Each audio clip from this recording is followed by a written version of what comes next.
I got to know him when I was coaching in Minnesota. Okay. He is I don't know what he says about me, but what I would say about him would be he's a hockey guy that is in baseball. Just by his demeanor and talking to him, just his personality, he's a great man. From what little I know, things I've heard a lot about him from other people, but he's a good man. Hey, practice day. Is this the last one, you think, for you guys? No, it better not be the last practice day.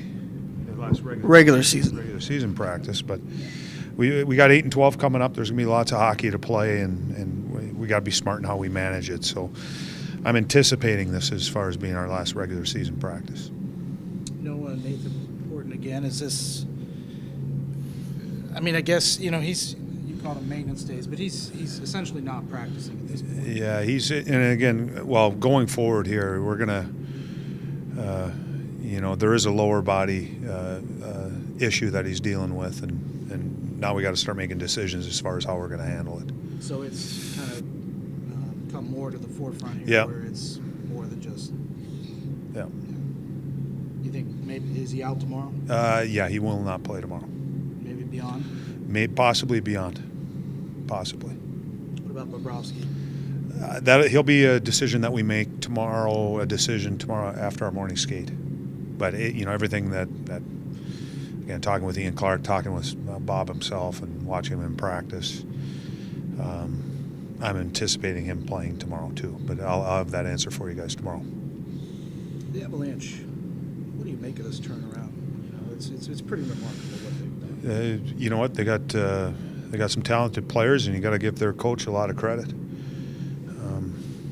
You're seeing some guys, I think, really turn their games around this season.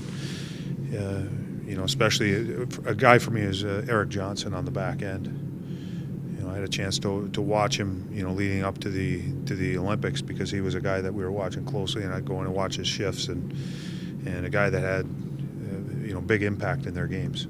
But they're a talented team. They've had the players there. They've drafted well, and that's why I say you got to give the coach a lot of credit, because he's come in and obviously done some things to get that group to trust and to believe and then go out and execute and do it.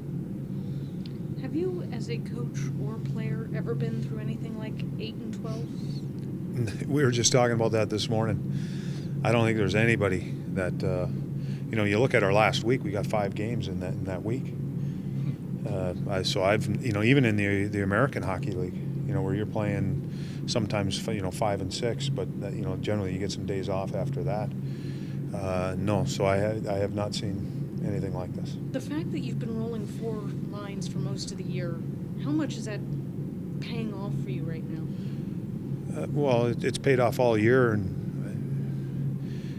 as a coach, in the back of your mind, you are coaching the game to win that game. You got to coach in that moment, but you're also looking, where you're going to be the next night or what you have coming up ahead. And we're playing 8 and 12, and that's present. So going into games, it's going to be about trying to spread the ice time around. You got to be careful about giving somebody a forward, 20, 22 minutes if you're going that high, because there's just no time to recover afterwards. And these guys the guys have done their work, and guys are in good shape. But still, when you're playing 8 and 12, and if you overextend somebody, it might hurt them later on. So could we see a little bit more of Mark Letestu then on that right side, being a right-handed shot? His versatility? His versatility, just looking for somebody. Trop was there, and Corey does a lot of really good things for us. But, Mark going forward, I think Mark has the ability maybe to make a couple more plays. Corey brings character and grit and toughness and speed, and I'll tell you, he went down to block a shot in Carolina, and he gets low and he leads with his face almost. That's he's a fearless type player that way. So he brings a lot of qualities, but I think Mark getting him up there and maybe getting Corey more into that energy role that he's been very good for us at will help us out. Is there anywhere, you mentioned Trop in the game he plays, and the way this team's built, can he fit anywhere?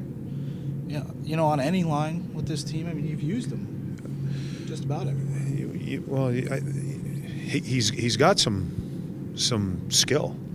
You go back to the goal that he scored against Pittsburgh, where Mata, who's turned out to be a pretty good defenseman for Pittsburgh, he beats him one-on-one and goes in, makes a great move, and is able to finish. And you watch him in practice; he can shoot the puck.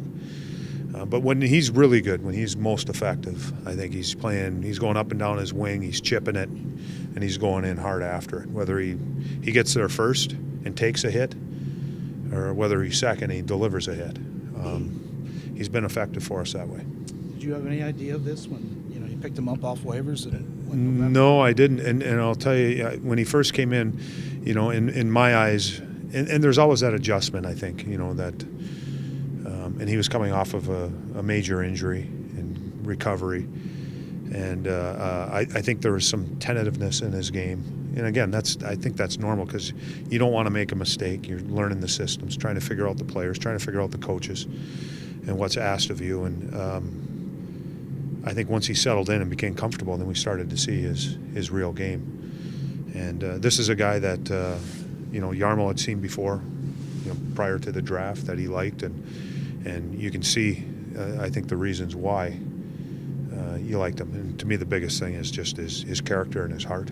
You think Blake Comeau's kind of settled into his game a little bit, which is much different from what it was maybe 2-3 seasons ago with the Islanders? Yeah, he is really effective when he is using his body. There are some guys that it doesn't matter what size they are, whether you're big or whether you're small, that play a lot bigger than what they are. And I'm talking about hit and the physicality of the hits. And Blake's one of those guys that has a lot of power, and when he goes into a hit, he delivers that power. Derek McKenzie's the same way. Derek isn't a big guy, but he seems to play a lot bigger than what he is.